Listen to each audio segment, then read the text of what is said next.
موضوع الدرس فی ذکر آلاء اللہ تعالی سبحانہ وعلی عبادہ، سورۃ الرحمن، تفسیر ابن کثیر۔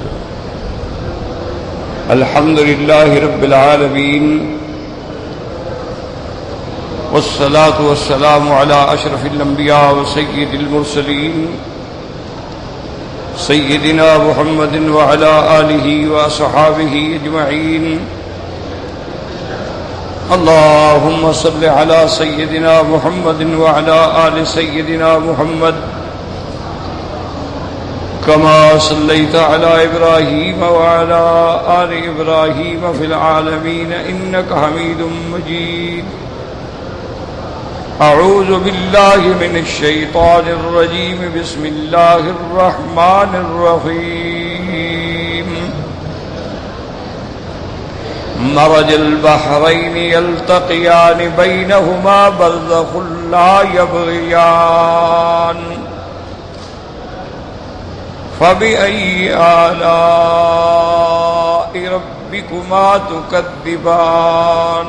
لا نكذب بنعمة ربنا، يخرج منهما اللؤلؤ والمرجان، فبأي آلاء ربكما تكذبان؟ وله الجوار المنشآت في البحر كالأعلام، فبأي آلاء ربكما تكذبان؟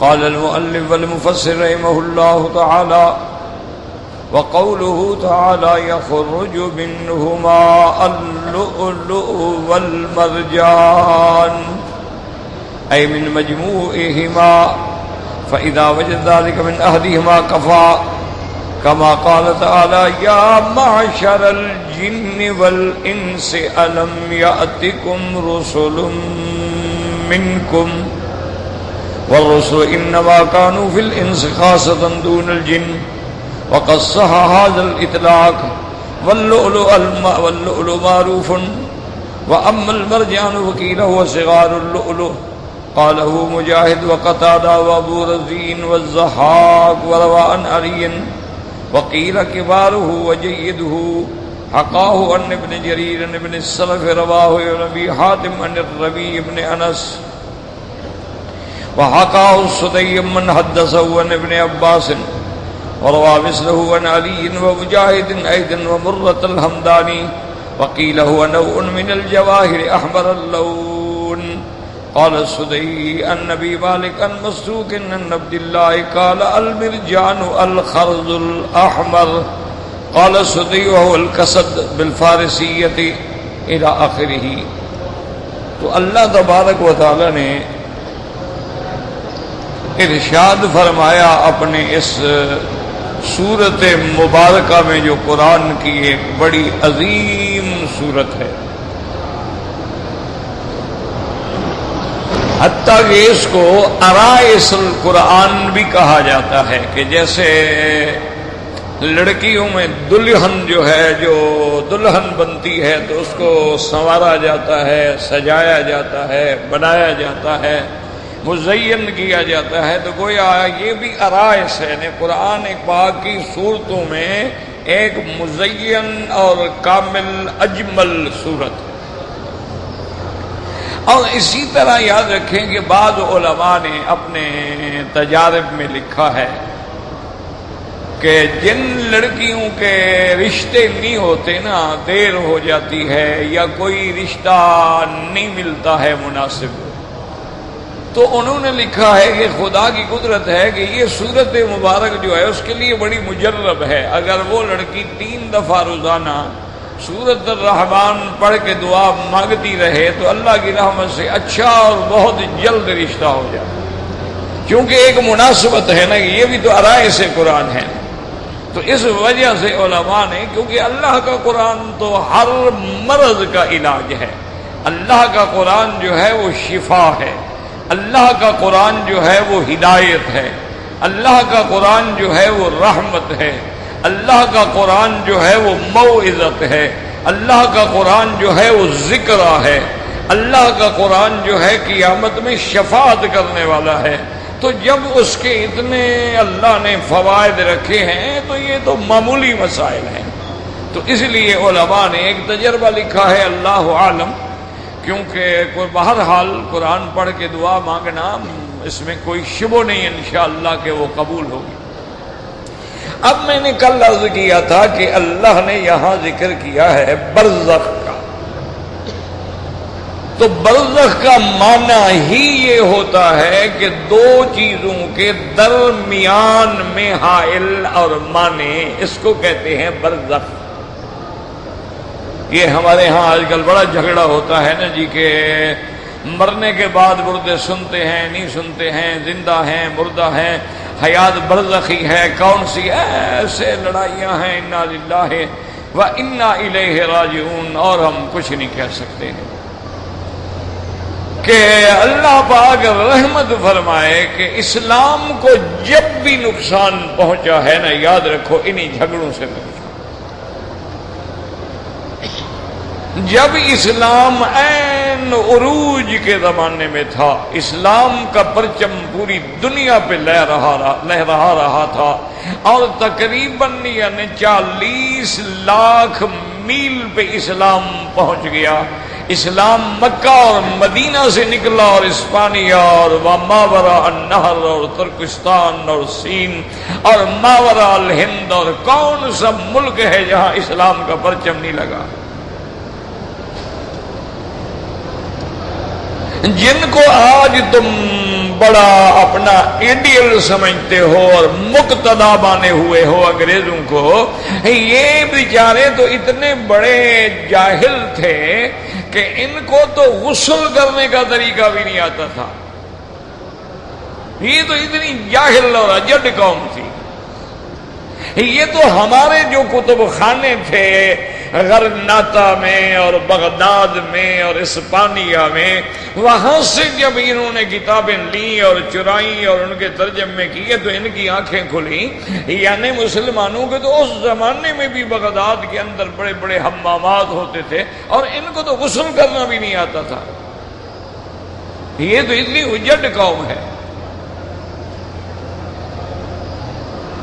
لیکن مصیبت یہ ہو گئی کہ ہماری بدقسمتی سے یہ کہنا پڑے گا کہ جب عین اسلام کے عروج کا زمانہ ہے، سیدنا ابو بکر پھر سیدنا عمر رضی اللہ تعالی عنہ نے یعنی کفر کے ایوانوں میں زلزلہ ڈال دیا، کفر کے ایوان گر گئے، کفر کے ستون جو تھے وہ بالکل مٹی میں مل گئے، اور حضرت عمر کے نام کا دبدبا تھا کہ نام سن کے بھی کافر دب جاتے تھے، اور کیوں نہ دب جائیں، جس کے بارے میں حضور نے فرمایا ہو کہ عمر جس راستے سے تم جاتے ہو شیطان بھی بھاگ جاتا۔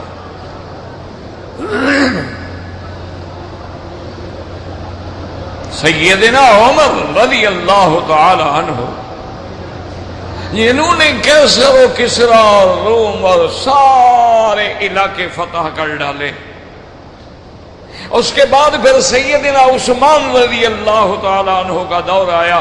حالانکہ سیدنا عثمان بڑے نرم دل تھے، بڑے رحم دل تھے، بڑی جود تھی، سخاوت تھی، کرم تھا اور حیا تھا۔ یعنی حضور نے فرمایا ہے کہ میرا عثمان جو ہے کتنا بڑا باحیا ہے کہ حدیث مبارک میں آتا ہے، بی بی عائشہ فرماتی ہے حضور ٹیک لگا کے میرے گھر میں لیٹے ہوئے تھے، اور آپ کی چادر مبارک جو ہے وہ اونچی پنڈلی پہ تھی۔ فقدم ابی بکر، میرا اب آیا، اذن لیا، سلام کیا، بیٹھ گئے، حضور اسی طرح لیٹے رہے، فرمایا وعلیکم السلام۔ فرماتی ثم استاذن عمر، اس کے بعد پھر حضرت عمر آئے تو حضور اسی طرح لیٹے رہے اور اجازت دے دی، حضرت عمر بھی بیٹھ گئے۔ تھوڑی دیر کے بعد اجازت مانگی حضرت عثمان نے تو بی بی عائشہ فرماتی فتحیا رسول اللہ، حضور اٹھ کے بیٹھ گئے اور اپنی پنڈلی مبارک سے چادر کو بھی نیچے کر لیا اور کپڑے ٹھیک کر کے سیدھے ہو کے بیٹھ گئے، تو اجازت دی اور بیٹھے رہے۔ اور جب چلے گئے تو بی بی عائشہ فرماتی ہے کہ میرے دل میں بات آ گئی کہ میرے ابے کے لیے بھی حضور نہیں اٹھے، اور حضرت عمر کے لیے بھی حضور نہیں اٹھے ہیں تو حضرت عثمان کے لیے اتنی تیاری کی آخر کیا ضرورت تھی؟ تو فرماتی ہے بی بی عائشہ مجھ سے صبر نہ ہو سکا، میں نے حضور سے پوچھا، آپ نے فرمایا عائشہ تمہیں پتہ نہیں میرا عثمان تو وہ ہے جیسے اللہ کے فرشتے بھی حیا کرتے ہیں، یعنی اتنا با حیا عثمان ہے رضی اللہ تعالی عنہ وارضاہ۔ ان کے دور میں بھی فتوحات کی انتہا ہو گئی، یعنی اسلام کے دبدبے کا یہ عالم تھا کہ ایک تو ہوتا ہے نا جی آدمی کہے کہ جی ہم نے سمندروں کو پھلانگ ڈالا، اسلام میں تو حقیقت تھی، یعنی حضرت عمر بیٹھ کے دریائے نیل کو خط لکھتے تھے، دریاؤں کو بھی کبھی خط لکھا جاتا ہے؟ دریائے نیل پانی میں خط لکھ کے ڈالو مٹ جائے گا، دھل جائے گا، ختم ہو جائے گا، لیکن حضرت عمر خط لکھ رہے ہیں دریائے نیل کو کہ من عبد اللہ امیر المؤمنین عمر الى بحر النیل ان تجری بامر اللہ، کہ اے دریائے نیل اگر تم نے بہنا ہے تو اللہ کے حکم سے چلو، ہم کوئی منت منوتیاں ماننے والے لوگ نہیں ہیں، ہم تو اللہ کے ماننے والے لوگ ہیں، اور اگر تم نے نہیں چلنا ہے ہمیشہ کے لیے بند ہو جاؤ، اللہ کے ہاں کوئی دریاؤں کی کمی نہیں ہے، اللہ تمہارے بغیر بھی ہمیں پانی دے سکتے ہیں۔ دریاؤں کو بھی خط لکھے جاتے ہیں، یعنی آپ، اور یہ واقعہ ہے، ایک تو ہوتا ہے نا قصے کہانیاں افسانے، یہ واقعہ ہے۔ عمر ابن العاص گورنر تھے مصر کے، ان کے بعد جو خط پہنچا تو انہوں نے بھی ایک منٹ کے لیے نہیں کہا کہ یار کمال ہے عمر نے خط لکھ دیا، دریا بلا کو پڑھا لکھا ہے کہ دریا خط پڑھ لے گا حضرت عمر کا؟ انہوں نے بھی کہا کہ نہیں نہیں نہیں، امیر المومنین نے لکھا ہے تو لازماً اس میں کوئی حکم ہے، لازماً اس میں کوئی راز ہے، ہمارا کام تعمیل کرنا ہے۔ اور حاجیو یاد رکھو قیامت تک جب تک حج ہوتا رہے گا، طواف ہوتا رہے گا، مقام ابراہیم پہ 2 رکعت پڑھی جائیں گی، میرا اس کا ثواب حضرت عمر کو بھی جائے گا۔ مقام ابراہیم کے مصلی کی ابتدا کرانے والا عمر ہے، تو جس نے اچھے عمل کی بنیاد رکھی ہو قیامت تک جو بھی عمل کرے گا اللہ اس کو بھی ثواب دیں گے۔ تو یعنی آپ اندازہ کریں کہ عمر کا کتنا بڑا مقام ہے کہ قیامت تک جو بھی حاجی آئیں گے مقام ابراہیم پہ کھڑے ہیں، دعائیں مانگ رہے ہیں، 2 رکعت پڑھ رہے ہیں، حضرت عمر بھی ثواب میں شریک ہیں۔ عمر ابن العاص نے خط لیا اور جا کے دریائے نیل کے درمیان میں خط رکھا اور کہا کہ یا اللہ تیرے بندے عمر امیر المؤمنین کا حکم میں نے تیری مخلوق دریا کو پہنچا دیا ہے۔ دریا میں خط رکھ کے اور حضرت عمر بن العاص باہر تشریف لے گئے۔ حضرت عمر بن العاص فرماتے ہیں کہ آدھی رات کے بعد دریا میں تڑھائی ہوئی اور طوفان آیا، ایسا پانی زندگی میں مصر والوں نے نہیں دیکھا تھا۔ دریا چل پڑا اور آج تک چل رہا ہے، پھر نہیں بند ہوا۔ یہ مقام تھا میرے عزیز، یعنی دریاؤں کو خط لکھے جائے، ہواؤں کو حکم دیا جا رہا ہے، آپ دیں ہواؤں کو ذرا حکم۔ ہمارا حال تو یہ ہو گیا نا کہ بارش کے لیے دعا مانگیں، جو بادل وہ بھی بھاگ جاتے ہیں۔ ہم روز دعا مانگتے ہیں اللہ یہودیوں کو برباد کر دے، روز 10 مسلمان مر جاتے ہیں، یہودیوں کا تو کوئی کتا بھی نہیں مرتا۔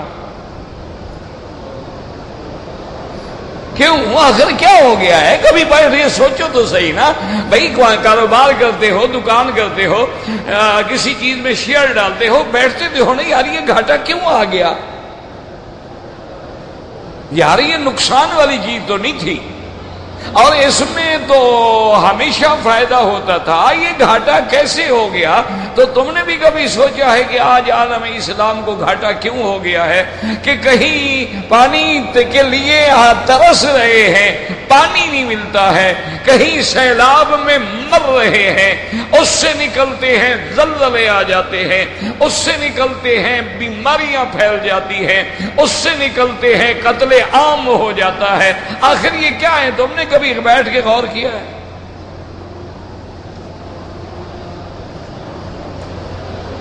کہ بھئی ایک وقت ہے ہم ہواؤں کو خط لکھتے ہیں، ہواؤں کو حکم دیتے ہیں۔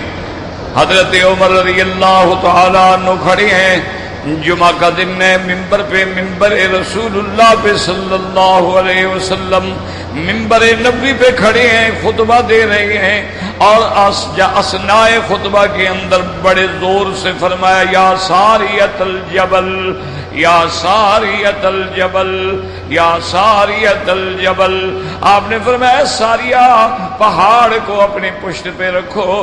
حضرت ساریہ نہاوند میں جنگ لڑ رہے تھے، جو مدینہ منورہ سے 2 مہینے کے فاصلے کا سفر ہے، اور ساریہ کمانڈر ہیں، اور حضرت عمر رضی اللہ تعالیٰ عنہ مسجد نبوی میں، مدینہ منورہ میں، حضور پاک کی مسجد میں، حضور پاک کے منبر پہ کھڑے ہو کے خطبہ دے رہے ہیں۔ جب جماعت ختم ہو گئی، صحابہ نے پوچھا حضرت یہ کیا بات تھی، کیا آوازیں لگا رہے تھے؟ ساریہ تو نہاوند میں ہے۔ حضرت عمر نے کہا اللہ نے میرے آگے کھول دیا، وہ نقشہ سامنے آ گیا، مسلمانوں کی فوج کو شکست ہو رہی تھی، میں نے ان کو کاشن دے کے اینگل بتلایا کہ پہاڑ کو اپنے پشت پہ رکھو اور پھر حملہ کرو، میں ان کو ہدایات دے رہا تھا۔ اب صحابہ بھی چپ ہو گئے ہیں کہ 2 مہینے کا فاصلہ ہے، درمیان میں ہزاروں پہاڑ ہیں، حضرت عمر نے کیسے دیکھ لیا ہے اور کیسے ہوا کے ذریعے حکم بھیج دیا ہے۔ کوئی موبائل نہیں، سیٹلائٹ نہیں، کوئی آسمانی تارے نہیں، کچھ بھی نہیں، آواز سے جا رہا ہے۔ اب جناب جنگ ختم ہو گئی، حضرت ساریہ واپس آ گئے۔ صحابہ نے پوچھا کیا حال ہے؟ انہوں نے کہا ہم شکست کھا رہے تھے، جمعہ کی نماز کا وقت تھا کہ عمر کی آواز آئی۔ اللہ اکبر، اللہ اکبر، اللہ اکبر۔ وجہ کیا ہے مسلمانوں کہ اس وقت ہمارے ہوائیں بھی تابع ہیں، دریا بھی تابع ہیں، اور جنگل کے شیر جو ہیں، جنگل کے کتے اور جانور جو ہیں وہ تابع ہیں۔ حضور کا صحابی ہے، سامنے شیر آ گیا، حضرت سفینہ کھڑے ہو گئے۔ یہ لقب حضور نے دیا تھا آپ کو، سفینہ، سفینہ مانا کشتی۔ آپ بڑے طاقتور آدمی تھے، سفر میں جا رہے تھے، جو بوڑھا آدمی کمزور ہوتا اس کا سامان لے کے سر پہ رکھ لیتے، اور کمزور دیکھتے اس کا سامان بھی سر پہ رکھ لیتے، حتیٰ کہ لکڑی کندھے پہ رکھ لی اور سب کی گٹھڑیاں لکڑی سے لٹکاتے گئے تو لدے ہوئے جا رہے تھے۔ حضور پاک نے دیکھا تو فرمایا سفینۃ البر بھی تم تو ماشاءاللہ کشتی ہو، سب کا سامان لے کے جا رہے ہو۔ تو یہ وہ سفینہ ہے۔ صحابی کہتے ہیں میں جو ہی نکلا جنگل، سامنے شیر آ گیا، اور میں نے سوچ لیا کہ ٹھیک ہے اب جنگل کے شیر سے تو آدمی نہیں لڑ سکتا ہے نا، تو اللہ نے شاید میری موت اسی طرح لکھی ہے، دعا منا باللہ ہے۔ لیکن میں کھڑا ہو گیا، میں نے کہا کہ او جنگل کے شیر، یا اسد الغابہ، اے جنگل کے شیر سنو، انا خادم رسول اللہ صلی اللہ علیہ وسلم، میں محمد مصطفیٰ کا خادم ہوں، میں حضور کا صحابی ہوں۔ کہتا ہے خدا کی قسم ہے، شیر نے گردن جھکا لی اور گردن جھکا جھکا کے اشارے کرے مجھے سمجھ نہ آئے، وہ آگے چل پڑے، میں کھڑا ہو جاؤں گا پھر کھڑا ہو جائے، پھر گردن جھکا کے آگے چل پڑے۔ آخر میں سمجھ گیا کہ یہ کہتا ہے کہ میرے پیچھے آؤ، تو وہ زبان حال سے کہہ رہا ہے کہ سفینہ تم نبی کے صحابی ہو، میں تمہارا غلام ہوں، میں حملہ کرنے تو نہیں آیا، میں تو تمہیں تمہاری بات کے ساتھ پہنچانے کے لیے آیا ہوں۔ آج آخر کیا ہو گیا ہے تمہیں؟ کیا تم یا تو بات کھری کرو کہ ہم مسلمان نہیں رہے، بات کرو کھری، ناراض ہوں یا راضی ہوں، لیکن جو حقیقت ہے وہ حقیقت۔ دیکھو نا جی، کعبہ بھی وہی ہے، طواف بھی وہی ہے، ملتزم بھی وہی ہے، اللہ کا قرآن بھی وہی ہے،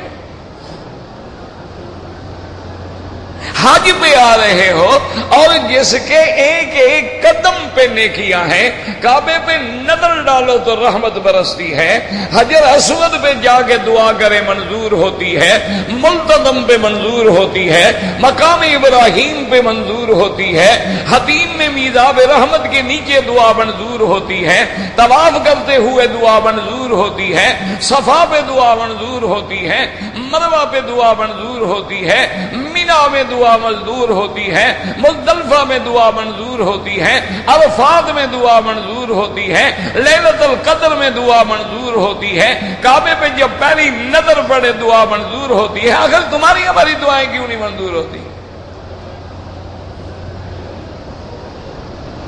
کبھی غور کیا، کبھی سوچا ہے؟ وہ کہتا ہے میں حضور کا غلام ہوں تو جنگل کا شیر جو ہے وہ دھک جاتا ہے، ہم تو رات دن جھوم جھوم کے سلام پڑھ رہے ہیں، کچھ بھی نہیں ہوتا۔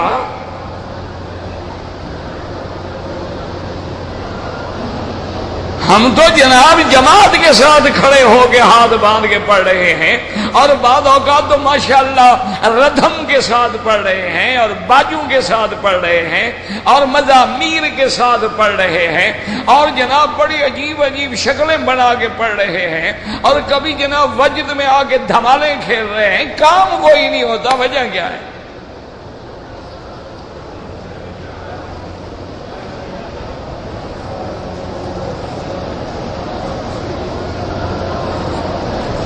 حضرت علاء ابن الحضرمی رحمت اللہ علیہ تابعی ہیں، صحابی بھی نہیں ہیں۔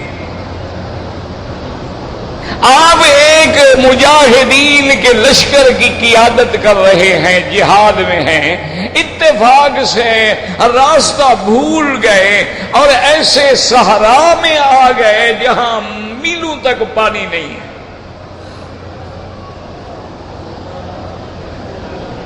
ساتھی آئے اور انہوں نے آگے عرض کیا کہ حضرت علا، ہمارے ساتھ وہ راہبر جو راستہ دکھلانے والا تھا اس نے دھوکہ کیا ہے، ایک ایسے راستے پہ ہمارے لشکر کو ڈال دیا ہے جہاں میل تک صحرا ہے اور پانی کا ایک قطرہ بھی نہیں ہے، اور ہم 1500 آدمی ہیں، ہمارے پاس پانی نہیں ہے، کب تک بغیر پانی کے ہم زندہ رہ سکیں گے؟ تو اس کے لیے کیا ہونا چاہیے؟ اب ہم واپس جاتے ہیں تب بھی پانی پہ نہیں پہنچتے، آگے جاتے ہیں تب بھی پانی پہ نہیں پہنچتے، اور پانی کے بغیر زندہ بھی نہیں رہ سکتے۔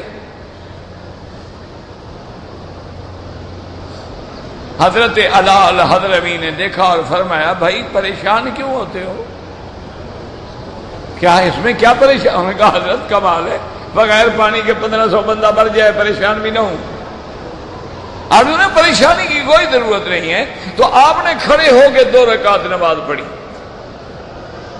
2 رکعت نماز پڑھ کے ہاتھ اٹھائے اور یہ 3 کر یا علی یا عظیم، یا علی یا عظیم یا علیم یا حلیم، بس یہ 4 اللہ کے نام،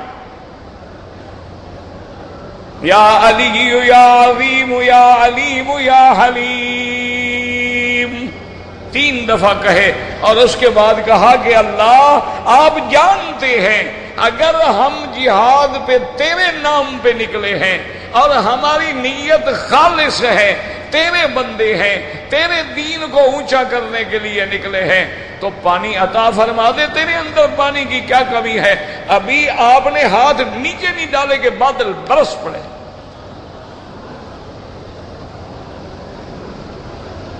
آپ نے فرمایا کہ جناب جتنے برتن ہیں وہ بھی بھر لو، جانوروں کو بھی پانی پلاؤ، جتنا اسٹاک کر سکتے ہو کر لو، اللہ کے خزانے میں کوئی پانی کی کمی ہے؟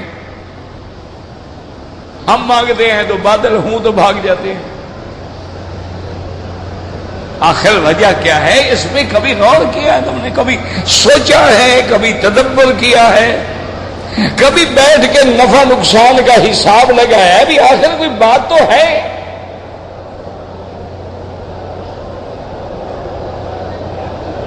دیکھو نا میرے عزیز، ناراض نہ ہونا، کتنے لوگ ہیں، کوئی 3 لاکھ لگا کر، کوئی 2 لاکھ لگا کر، کوئی 2.5 لاکھ لگا کر اپنے گھروں کو چھوڑ کے، اپنے بچوں کو چھوڑ کے اللہ کے گھر میں آئے ہیں، اب جناب مدینے پاک جا رہے ہیں، آ رہے ہیں، عمرے کر رہے ہیں، اور اس طرف ہے، ذوق ہے، شوق ہے، لیکن جیسے آئے ہیں پورے 40 دن لگانے کے بعد جو داڑھی منڈاتا تھا اسی طرح کلین شیو ہے۔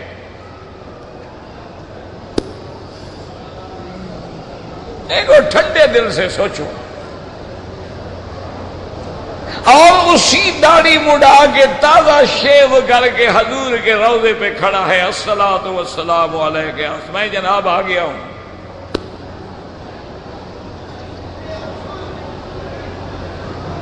اچھا، جو جھوٹ بولتا تھا بول رہا ہے، غیر محرم عورتوں کے ساتھ ایک ہی کمرے میں حاجی صاحبان لیٹے ہوئے ہیں، اکٹھے بیٹھ کے کھانے کھا رہے ہیں، گپ شپ بھی ہو رہی ہے، اور جو آدمی رشوت کھاتا تھا اسی طرح رشوت کھا رہا ہے، بلکہ واپس جانے کے بعد تھوڑا ریٹ بڑھا دیتا ہے کہ جو خرچ کرائیں وہ بھی تو نکالنا ہے نا۔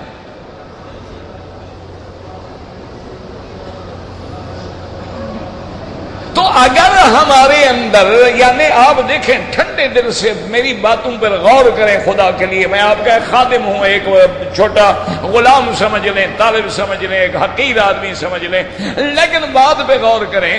ہم اپنے لڑکے کو بھیجتے ہیں یورپ میں کسی ڈگری لینے کے لیے، ایم اے کرنے کے لیے، ایم بی اے کرنے کے لیے، پی ایچ ڈی کرنے کے لیے، ڈاکٹر بننے کے لیے، ایف آر سی ایس کی ڈگری لینے کے لیے، ایم آر سی پی ڈگری لینے کے لیے، وہ جناب 1 سال 2 سال 3 سال وہاں رہتا ہے، جب وہ واپس آتا ہے تو شکل بھی انگریز کی، لباس بھی انگریز کا، سوٹ بھی انگریز والا، اسی طرح بائیں ہاتھ سے کھانا ہے، ٹیبل کرسی پہ بیٹھنا ہے، چال سے ڈھال سے بالکل معلوم ہوتا ہے اصلی نسلی انگریز ہے۔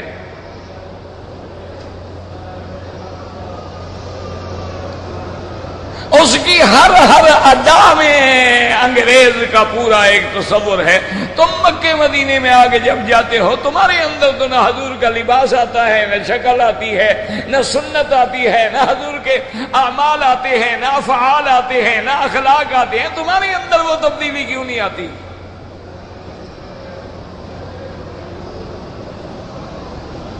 آخر کوئی بات تو ہے نا، ورنہ ہم جب مکے مدینے آئے تو ہمارے اندر بھی تو تبدیلی آئے نا۔ اگر کافروں کے ملک میں کفر کا اثر ہوتا ہے، مانا اسلام بے اثر ہو گیا، ان کی انگریزی تعلیمات کا اثر ہوتا ہے، ان کے شیکسپیئر کے ڈراموں کا اثر ہوتا ہے، ان کے رائٹرز کے لکھے ہوئے فیچرز کا اثر ہوتا ہے، ان کے اسکالرز کے جھوٹ بولنے کا اثر ہوتا ہے، اور تمہارے اوپر نہ کسی عالم کا اثر ہے، نہ دائی کا اثر ہے، نہ قرآن کا اثر ہے، نہ حدیث کا اثر ہے، نہ کعبے کا اثر ہے، نہ مدینے کا اثر ہے، روضے کے باہر کھڑا ہے، سگریٹ پی رہا ہے۔ اچھا یار، میں نے سلام پڑھ لیے، تم بھی پڑھ کے آ جانا، میں کھڑا ہوں یہاں سگریٹ پی لوں، ذرا میں کھڑا ہوں، روضے کے نیچے سگریٹ پی رہا ہے۔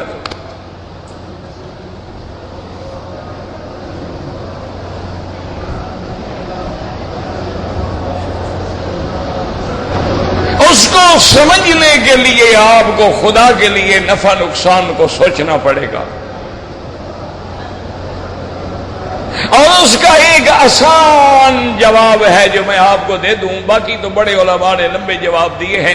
آسان جواب یہ ہے کہ ایک آدمی نے حضرت عبداللہ ابن عمر رضی اللہ تعالی عنہما سے پوچھا، اس نے کہا کہ حضرت عبداللہ، ہمیں حیران یہ ہوتی ہے کہ صحابہ کے زمانے میں کسی کو بخار آ گیا، تکلیف ہو گئی، سانپ لڑ گیا، بچھو لڑ گیا، کچھ ہو گیا، سورت فاتحہ پڑھی، دم کیا، ٹھیک ہو جاتے تھے۔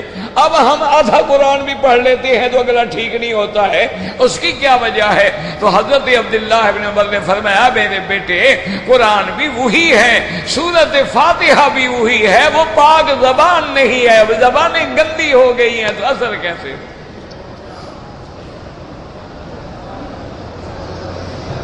بس اسی بات سے اندازہ لگا لو کہ جھوٹ بول بول کے جب زبان، دیکھو نا جی، اگر یہ برتن، ایک مثال ہے، یہ برتن اندر سے خراب ہو، پلید ہو، اندر گندگی ہو، اس میں دودھ بھی ڈال دو تو دودھ پلید ہو جائے گا یا پاک رہے گا؟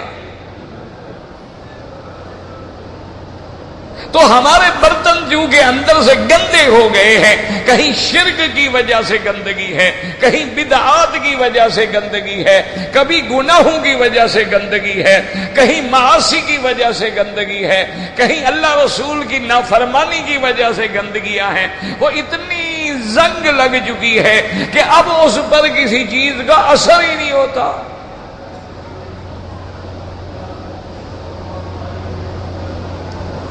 تو اس لیے یاد رکھیں کہ اگر چاہتے ہو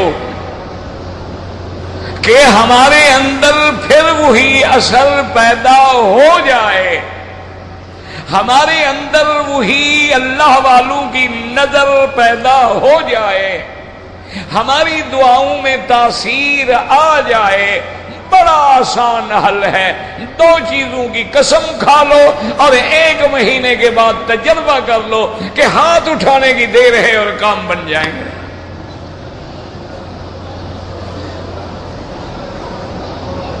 لیکن یہ نہیں کہ ادھر سے سنا اور ادھر سے نہیں کہا یار چھوڑو، مولوی کہتے رہتے ہیں۔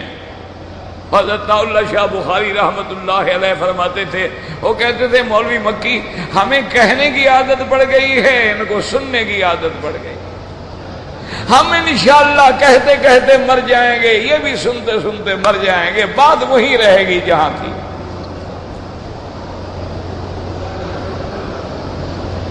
دیکھو نا جی آخر کیا وجہ کیا تھی؟ 2 باتیں یاد رکھ لو، بس 2 باتیں اگر تمہیں یاد رکھ سکیں اپنے ایک چھوٹے بھائی کی بات تو انشاءاللہ۔ اور پھر اس کے بعد میں یہ نہیں کہتا، میں کہتا ہوں تجربہ کرو، پھر تجربہ کریں۔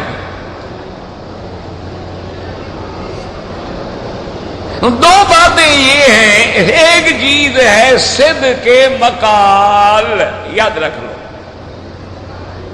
صدق مقال یعنی سچ بولنا ہے، جھوٹ نہیں بولنا۔ بس ایک فیصلہ کرو کہ نوکر ہے، بیوی ہے، بچے ہیں، گھر ہے، اپنا ہے، پرایا ہے، جھوٹ نہیں بولنا۔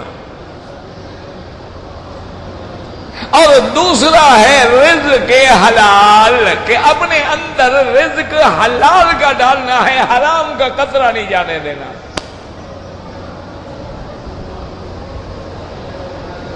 بس ان 2 چیزوں کا فیصلہ کر لو، جب صدق مقال آ گیا اور رزق حلال آ گیا، پھر جو زبان سے نکلے گا مولا فریاد سنے گا۔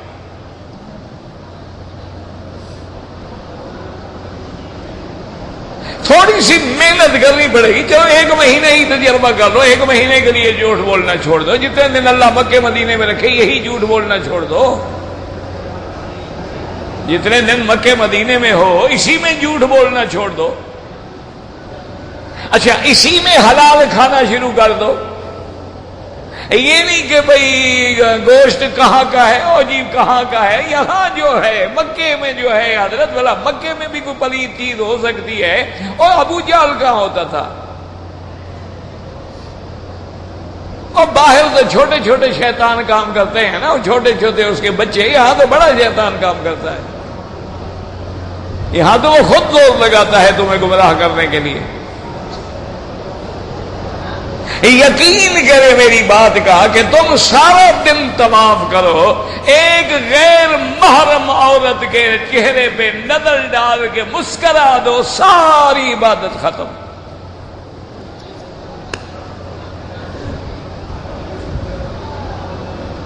اب آگے تمہاری مرضی ہے، ہمارا کام تو ہے نا بھائی بتا دینا، گھنٹی کھٹکھٹا دینا، خبردار کر دینا، باقی ہم تمہیں منوا تو نہیں سکتے ہیں، نہ ہم کوئی جبر کر سکتے ہیں، اور نہ اب ہماری اپنی نظروں میں کوئی تاثیر رہی ہے کہ تمہیں بدل ڈالیں۔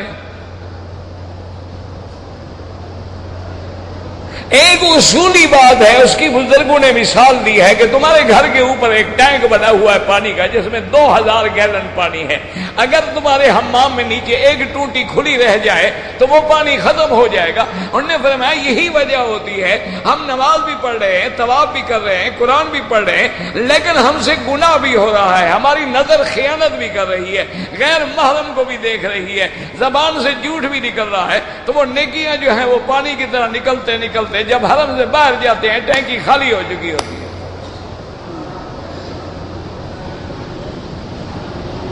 اس میں بچتا کچھ نہیں۔ اب جناب یاد رکھیں، یہ جھگڑے نہ کریں برزخ کے۔ برزخ کا معنی عالم دنیا ختم ہو رہا ہے، موت آ گئی، اب برزخ شروع ہو گئی، بس اسی کا نام برزخ ہے۔ اب یہ جھگڑے کرنا کہ قبر اس کو کہتے ہیں جو زمین میں ہے یا برزخ میں ہے، یاد رکھو یہی قبر ہے۔ حضور نے اسی میں دفن کیا، صحابہ نے اسی میں دفن کیا، اور حضور نے فرمایا انہما لیعذبان، ان دو قبر والوں پہ عذاب ہو رہا ہے۔ تو یہی قبر تھی، برزخ میں تو نہیں تھی وہ، لیکن یہ عالم برزخ ہے۔ بس اسی دھوکے میں آگے بات نہیں سمجھتے لوگ، کیونکہ عالم دنیا تو ختم ہو گیا، اس میں موت آ گئی، اب وہ عالم برزخ میں ہے۔ اسی طرح اللہ نے فرمایا کہ جب ہم نے فرعون کو غرق کر دیا، پانی میں اللہ نے ڈبو دیا ہے، اللہ نے فرمایا ایک عذاب تو یہ ہے کہ اس کو ڈالا گیا پانی میں، اغرقوا فادخلوا نارا، غرق ہوئے اور جہنم کی آگ میں داخل ہو گئے۔ لیکن اصل عذاب قیامت میں ہوگا، ویوم القیامت یوم یقوم القیامت ادخلوا آل فرعون اشد العذاب، اللہ حکم دیں گے کہ اب آل فرعون کو سخت سے سخت عذاب کے اندر جہنم میں ڈالا جائے۔ لفظ ہوگا، یاد رکھو، آل فرعون، آل یاد رکھو۔ اصل میں اب ہمارے ہاں ہر لفظ پہ جو جھگڑا ہے، مولوی کیا کرے غریب؟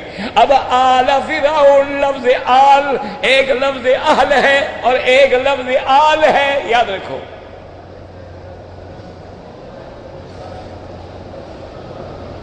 یہ آل رسول جو کہا جاتا ہے، یاد رکھو، یا اہل بیت جو کہا جاتا ہے، تو دو لفظ ہیں، آل اور اہل، یاد رکھیں اس کو سب۔ اچھا، تم جو درود پڑھتے ہو نماز میں، اللہم صلی علی محمد وعلی، پڑھ لو، کیا حرج ہے؟ اور یار کوئی نہیں روکتا، یہاں تم سے زیادہ درود پڑھتے ہیں، بس نقلی درود نہیں پڑھتے۔ یہاں جو ہے نا مکے والے، یہ درود بھی مدینے والا پڑھتے ہیں اور قرآن بھی مدینے والا پڑھتے ہیں اور نبی بھی مدینے والے کو مانتے ہیں، یہ نقلی شکلی نہیں مانتے، بس یہ اتنا فرق ہے۔ تو اب جناب اللہم صلی علی محمد وعلی، ہاں اب سمجھو بات۔ اچھا، یہاں اہل محمد نہیں کہا گیا، آل محمد کیوں کہا گیا؟ اللہم صلی علی محمد وعلی آل محمد کما صلیت علی ابراہیم وعلی آل ابراہیم انک حمید مجید۔ یہ آل کا لفظ کیوں کہا گیا؟ کہہ دو الحمدللہ، یہ اللہ کا شکر ہے کہ لفظ آل سے جہاں آدمی کا اپنا اہل و عیال مراد ہوتا ہے، وہاں اس کے ماننے والے جو ہیں وہ بھی اس کی آل کہلاتے ہیں۔ جیسے ادخلوا آل فرعون، اب اس کا معنی یہ تو نہیں کہ فرعون اور اس کے بچوں کو جہنم میں ڈالو، معنی جو بھی فرعون کے عقیدے پہ تھے سب آل فرعون ہیں، سب، اور جو میرے مدنی کے غلام ہیں وہ بھی آل محمد درود میں شامل ہو گئے اللہ کی رحمت سے۔ سمجھ آیا کہ نہیں آیا؟ اللہم صلی علی محمد وعلی، تو اللہ نے کمال رحمت فرما دی، میرا مدنی تجھ پہ بھی رحمتیں، تیرے ماننے والوں پہ بھی رحمتیں، تیرا کلمہ پڑھنے والوں پہ بھی رحمتیں، تیرے غلاموں پہ بھی رحمتیں، یہ اللہ کا انعام۔ تو اس لیے وہاں بھی آتا ہے وَمِن وَرَائِهِمْ بَرْزَخٌ إِلَىٰ يَوْمِ يُبْعَثُونَ، اب ان کے مرنے کے بعد قیامت تک کا جو عالم ہے وہ برزخ ہے، تو اس لیے دو دریاؤں کے درمیان برزخ ہے۔ اور جیسے عالم برزخ تمہیں نظر نہیں آتا، اللہ نے فرمایا تم کیا دیکھ سکتے ہو، تمہیں تو دو دریاؤں کے درمیان میں نے جو برزخ رکھا ہے وہ بھی نظر نہیں آتا، لیکن دیکھو میں دو پانیوں کو ملنے نہیں دیتا، ادھر میٹھا جا رہا ہے اور ادھر کڑوا جا رہا ہے۔ 12 سال میں آپ جائے، یعنی اس میں جائے نا جی، آپ بنگلہ دیش میں اراکان سے چاٹ گام تک دو دریا کٹھے چلتے ہیں لیکن ملتے نہیں ہیں۔ 12 سال میں 2 ندیاں کٹھی چلتی ہیں، ملتی نہیں ہیں۔ اسی طرح کیپ ٹاؤن میں جا کے دیکھیں 2 دریا مل رہے ہیں لیکن وہ آپس میں ملتے نہیں، کیوں؟ بینہما برزخ لا یبغیان، اللہ نے وہ حاجت رکھ دیا ہے۔ تو اللہ نے فرمایا جب تم میری قدرت کی اتنی باتوں کو بھی معلوم نہیں کر سکتے ہو تو باقی باتوں میں بھی عقل شکل نہ لڑایا کرو، بس میرے قرآن کو مانو اور میرے مدنی محمد مصطفیٰ کے فرمان پہ چلا کرو۔ واللہ عالم۔ تمہارے سوال کئی دن سے بچ گئے ہیں۔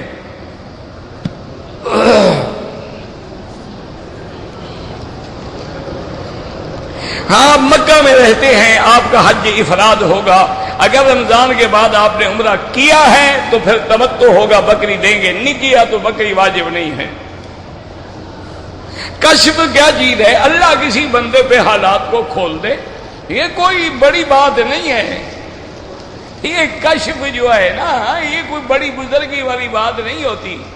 کشف تو ہر چیز کو ہو جاتی ہے، ہدہد کو بھی ہو جاتی تھی، کشف تو چیونٹی کو بھی ہو جاتی ہے کہ یا ایھا النمل ادخلوا مساکنکم، اپنے غاروں میں گھس جاؤ، ایسا نہ ہو کہ سلیمان کا لشکر تمہیں روند ڈالے۔ کشف کوئی بزرگی نہیں، یاد رکھو، کشف ہو یا کوئی بزرگ دریا کے اوپر چلتا ہے یا ہوا میں اڑتا ہے، وہ ولی نہیں ہوتا۔ ولی وہ ہوتا ہے جو غلام ہو محمد مصطفیٰ کا۔ بس ایک موٹی بات یاد رکھو، یہ تو شعبدے باز بھی کر دیتے ہیں، انگاروں میں بھی چل لیتے ہیں۔ آج کل علم حاضرات کا زمانہ ہے، انگریز بھی پانی کا گلاس میز پہ الٹا کر کے رکھ کے تمہارے مردوں کو بلا دیتے ہیں، جی بات کر لو۔ تو یہ کوئی بزرگی ہے اس کو ولی مان لیں گے ہم؟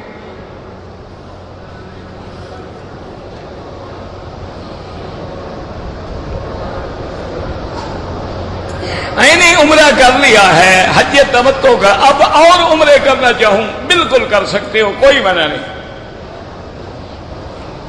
عمرہ مستقل عبادت ہے، جتنی اللہ توفیق دے کرو، نہ کرو نہ کرو۔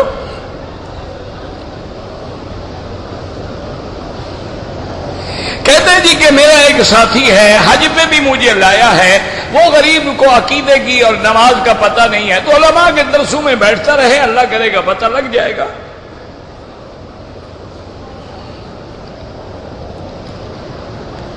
اگر ایک عورت نے لاہور ایئرپورٹ سے نیت کی ہے عمرے کی، جدہ اترنے کے بعد ایام حیض شروع ہو گئے، اب وہ عمرہ نہیں کر سکتی، اپنے ہوٹل میں رہے اور اپنے آپ کو پابند سمجھے، جب ایام ختم ہو جائیں غسل کرنے کے بعد عمرہ پورا کرے۔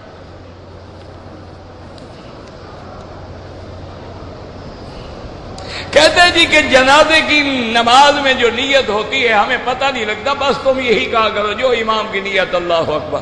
اب یہ تو ہو نہیں سکتا نا جی کہ ایک دفعہ وہ عربی میں اعلان کریں، ایک دفعہ اردو میں کریں، ایک دفعہ انگریزی میں کریں، ایک دفعہ پشتو میں کریں، پھر ایک دن تو اعلان کرتے رہیں جنازہ اگلے دن پڑھیں گے۔ تو تم کیوں نہ سمجھ لو کہ اموات جمع ہے، میت مفرد ہے، ایک لفظ تم یاد کر لو، اور نہ یاد ہو جو امام اللہ اکبر، بس اللہ تو جانتا ہے۔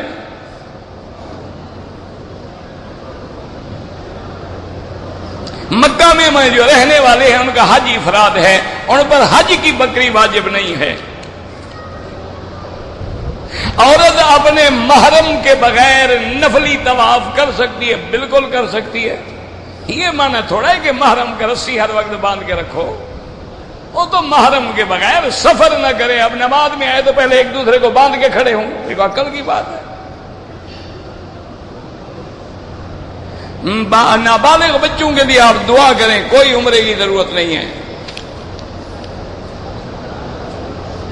اگر کوئی آدمی اپنا حلق خود کر لے یا عورت اپنے بال خود کاٹ لے، کوئی حرج نہیں، بالکل جائز ہے۔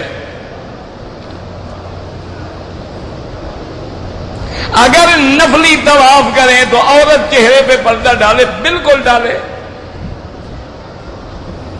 نفلی طواف کے بعد فجر نماز کے بعد جو 2 رکعت ہیں، حنفی مسلک والے سورج نکلنے کے بعد پڑھیں، اور شافی اور حنابلہ کے نزدیک اللہ کے حرم میں ہر وقت جائز ہے، اس لیے کوئی جھگڑے کی ضرورت نہیں۔ باپ جو ہے اپنی بیٹی کا عمرہ بالکل کر سکتا ہے. کنکریاں مزدلفہ سے لینا لازمی ہے، بس جو پہلے دن والی ہیں ساتھ اٹھا لو، باقی کہیں سے اٹھا لو.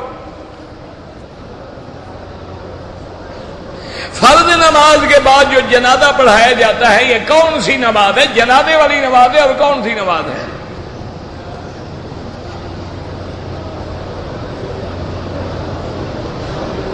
اگر مسجد عائشہ سے احرام باندھ کے عمرہ کریں بالکل جائز ہے.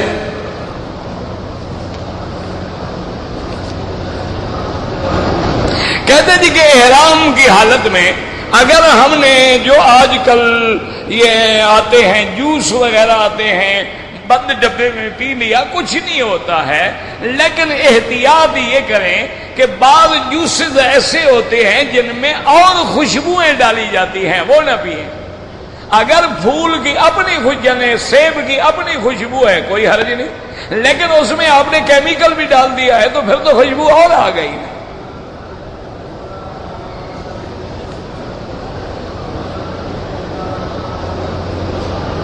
کہتے جی کہ مرغی کا گوشت جو یہاں ملتا ہے، بھئی جو باہر سے آتی ہے کوئی اعتبار نہیں، جو اس ملک کی ہے الحمدللہ حلال ہے.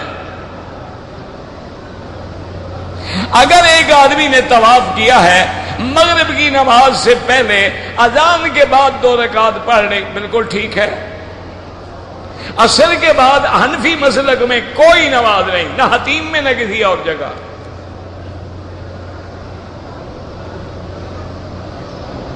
طواف کے پہلے چکر میں بسم اللہ اللہ اکبر، اور جب ختم کرے تب بھی اللہ اکبر وللہ الحمد.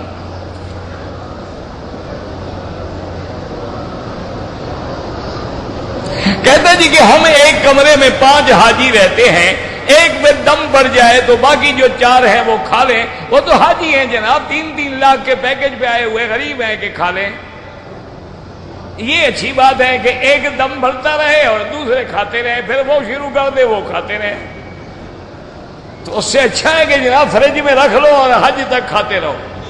بالکل ناجائز ہے. دم کا معنی یہ ہوتا ہے مکے میں ذبح کر کے فقراء حرم پہ تقسیم کیا جائے، مکے کے غریبوں پہ تقسیم کیا جائے. اگر ایک آدمی نے احرام کی حالت میں فجر کی نماز میں سر پہ کپڑا ڈال کے نماز پڑھ لی، کچھ نہیں ہوتا، لیکن ضروری نہیں ہے، نہیں ڈالنا چاہیے.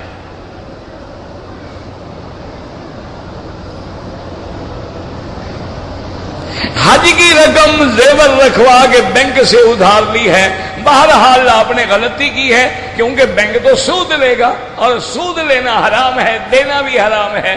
لیکن بہرحال اللہ کرے آپ کا حج ہو جائے، لیکن اس لعنت سے جان چھڑوائیں.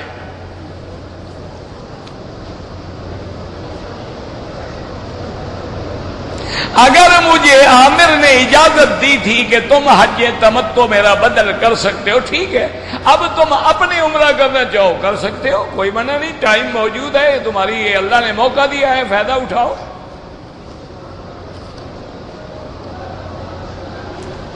بار بار عمرہ کرنا جتنا اللہ توفیق دے کرو.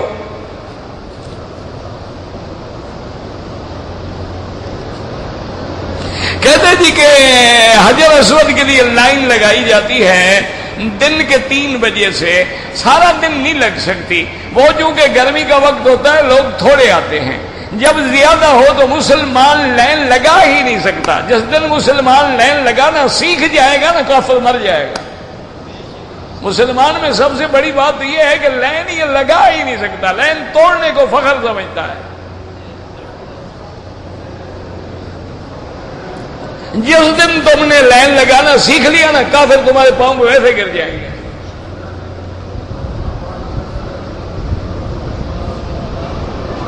بہرحال میرا بھائی میرے ذمے ہے درس دینا، باقی اگر کوئی جرنیل یا اور کوئی بڑے عہدے دار درس سننے کے بعد بھی ہدایت سے محروم ہے تو میں ان کے لیے دعا کر سکتا ہوں، اور تو میں کچھ نہیں کر سکتا نا. میرے بس میں یہ ہے کہ میں دعا کروں کہ اللہ ان کو بھی ہدایت دے. اور دوسری بات یہ ہے کہ آپ ایسے حالات پیدا کریں کہ وہ ہمارے دروس جو ہیں وہ باقاعدگی سے سنیں. ان کو نہ مانو لیکن سنو ضرور. سننے گا تو تبدیلی آئے گی نا، سنے ہی نہ تو تبدیلی کیسے آ جائے؟ عمرے کرنے والے دو ساتھی ایک دوسرے کے بال کاٹیں بالکل جائز ہے، اپنے کاٹیں بالکل جائز ہے۔ بہرحال طواف جو ہے جب عین سورج سر پہ ہو، حنفی مسلک میں نماز نہ پڑھے، نمازیوں کے آگے نہ گزرے، مجبوری ہے تو سجدے والی جگہ سے دور گزرے۔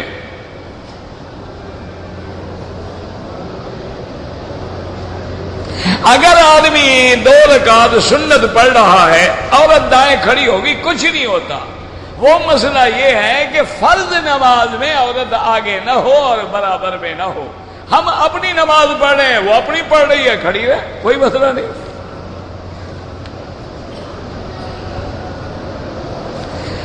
اگر وتر قضا ہو جائے پھر قضا کریں اگلی رات۔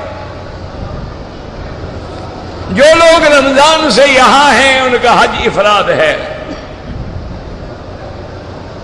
حج بدل میں قربانی کے لیے جو روپیہ ہے وہ بکری ہر حال میں یہاں ہوگی۔ جو قربانی ہمیشہ کرتے ہو وہ اپنے ملک میں ہو سکتی ہے، وہ اضحیہ ہے، وہ حج تمتع کی بکری نہیں ہے۔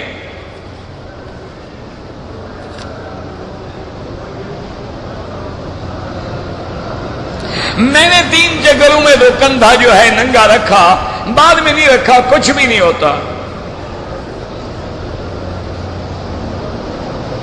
جو لوگ بھی فوت ہو گئے اللہ ان کی قبروں پہ کروڑی رحمتیں فرمائے۔ کہتے جی کہ بہت ساری خواتین پاکستان میں تو پردہ کرتی ہیں، مکے مدینے میں آ کے پردہ نہیں کرتی۔ وہ سمجھتی ہیں کہ یہاں سارے فرشتے رہتے ہیں، یہ نہیں سمجھتی ہیں کہ وہ شیاطین الانس والجن بھی تو ہمارے ساتھ آئے ہوئے ہیں نا۔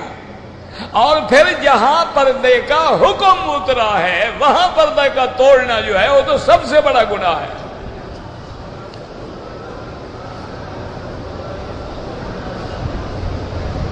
اگر عورت گھر کے اندر بھی پڑے گی تو سارا حرم ہے نا، حرم میں 1 لاکھ ملے گا۔ اگر احرام کے حالت میں میری داڑھی کے بال ٹوٹ گئے، کچھ بھی نہیں ہوتا، وہی بال ٹوٹتا ہے جو مردہ ہوتا ہے، زندہ بال کبھی نہیں ٹوٹتا۔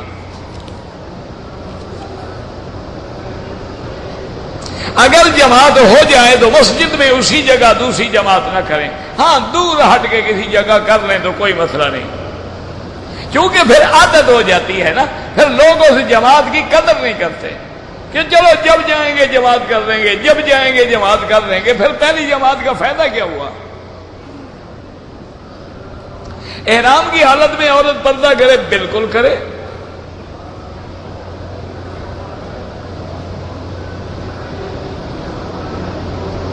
اگر کسی نے صفا کے بغیر سر مڈایا ہے تو صفا واجب تھا، چھوڑ دیا، دم پڑ گیا۔ دم ہر حال میں مکے میں دیا جاتا ہے، یہ اتنا باریک ہے بھائی، پڑھا بھی تو نہیں جاتا نا۔ حجر اسود کو موقع ملے بوسہ دیں، نہ ملے اشارہ کریں۔ تفلی طواف تو سلے کپڑوں میں ہوتا ہے۔ عمرے کے طواف کے دوران اگر تعداد بھول گئے کتنے چکر لگائے تھے، اللہ قبول کرے، اور کیا ہو سکتا ہے۔ عورت احرام کی حالت میں بھی پردہ کرے۔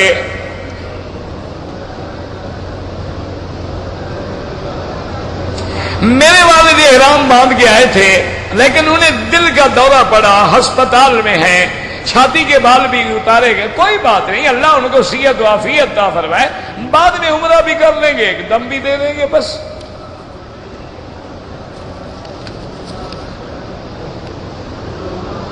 بابا ایسے کپڑا ڈالا جائے کہ منہ کو بھی نہ لگے، پردہ بھی رہے۔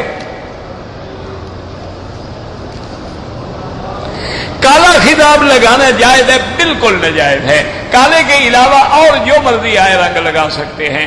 حدیث میں ہے غیر الشیء ولو بشیء، حضور نے فرمایا کہ اپنی سفیدی داڑھی جو ہے اس کو بدلو کوئی رنگ دے کر۔ اور محبوب رنگ جو تھا حضور کو فرمایا الحناء والکتم، کہ حنا اور کتم، کتم کہتے ہیں آپ جس کو بسمہ کہتے ہیں یا وسمہ کہتے ہیں، وہ ملا کے لگایا جائے، باقی کالا رنگ لگانا جو ہے وہ جائز نہیں ہے۔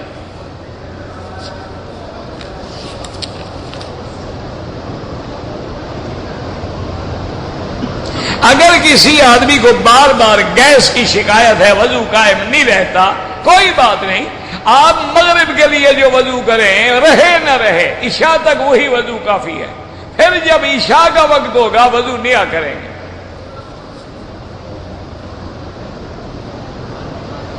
ایک طواف کر کے کل امت کے لیے دعا کریں۔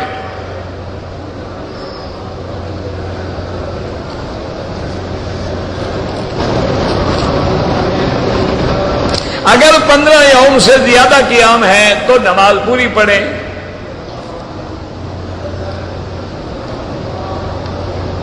یلملم میقات ہے، اگر وہاں جا سکتے ہیں تو بہت بڑا اجر ہے۔ مسجد عائشہ حد حرم کے باہر ہل ہے، میقات نہیں ہے۔ میقات یلملم ہے، میقات جو ہے قرن المنازل ہے، میقات جو ہے جوفہ ہے، میقات جو ہے ذی الحلیفہ ہے۔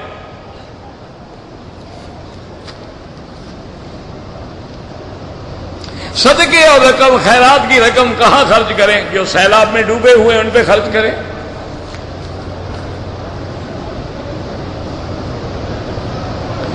فجر سے لے کر ظہر تک، ہاں سورج نکلنے کے بعد ظہر تک بالکل نمازیں پڑھتے رہیں۔ عصر کے بعد حنفی مسلک والے نہ پڑھیں، شافعی حنبلی پڑھتے رہیں۔ بوری فرقے کے بارے میں میں نے تو یہی سنا ہے کہ وہ بھی شیعہ کی کوئی قسم ہے، باقی زیادہ مجھے معلومات نہیں ہے۔ اگر حالت احرام میں حرم میں جو پانی دھو رہے ہوتے ہیں وہ صابن لگ جائے کوئی بات نہیں، صدقہ حدود حرم میں دیں گے تو 1 لاکھ ملے گا، ورنہ تو صدقہ ہر جگہ جائز ہے۔ اگر محلے میں غیر مسلم بھی ہے اس کو بھی خیرات دے سکتے ہیں، وہ بھی تو انسان ہے نا، یہ کیا بات ہے؟ اللہ کے تمام انبیاء قبروں میں زندہ ہوتے ہیں، تمام انبیاء۔ آپ کی آواز نہیں پہنچتی، دعا کرو اللہ پہنچا دے۔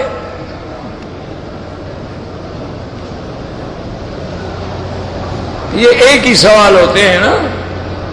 حدود حرم جو ہیں وہ اللہ کے حکم سے مقرر ہوئی ہیں۔ حضرت ابراہیم ارنا مناسکنا وتب علینا، تو حضرت جبریل نے آگے بتلا دی۔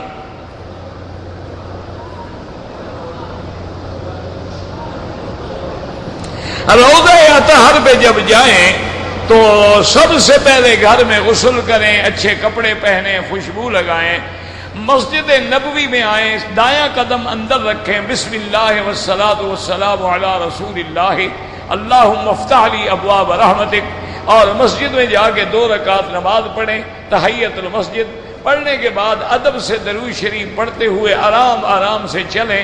حضور سرکار دو عالم کی جالی مبارک کے سامنے نہ مل کے کھڑے ہوں نہ زیادہ دور کھڑے ہوں، درمیانی فاصلے پہ کھڑے ہو کر درمیانی آواز سے نہ چیخیں اور نہ آہستہ، الصلاۃ والسلام علیک یا رسول اللہ، الصلاۃ والسلام علیک یا حبیب اللہ، الصلاۃ والسلام علیک یا خیر خلق اللہ، جو بھی آپ کو یاد ہے۔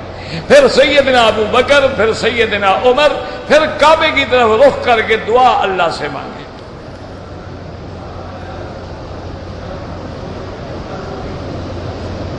یہ نیاز اور 11ویں کا جو ہے یہ ثواب ہو تو ملے نا، یہ تو بدعت ہے، ثواب کا کام کرے تو ملے گا نا قیامت تک۔ یہ تو 11ویں، آپ نے 11ویں بھی گھڑی ہے نا، حضور کے زمانے میں نہیں، صحابہ میں نہیں، قرآن میں نہیں، حدیث میں، یہ تو بدعت ہو گئی، وہ ثواب کا کام کہاں سے ہو گیا؟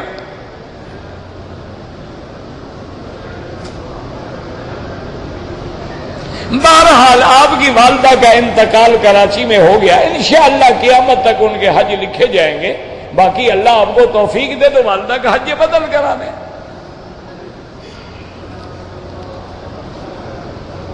کہتے ہیں جی کہ یہاں پر جو مغرب سے پہلے دسترخوان پہ کھجوریں ڈالتے ہیں وہ ہم کھا سکتے ہیں، بالکل کھا سکتے ہیں، یہ خیرات نہیں ہے، یہ صدقہ نہیں ہے، یہ مکے والے لوگ لاتے ہیں تاکہ روزے والے افطار کر لیں یا کسی کو آدمی کھا لے، یہ کوئی خیرات سمجھ کے نہیں دیتے وہ۔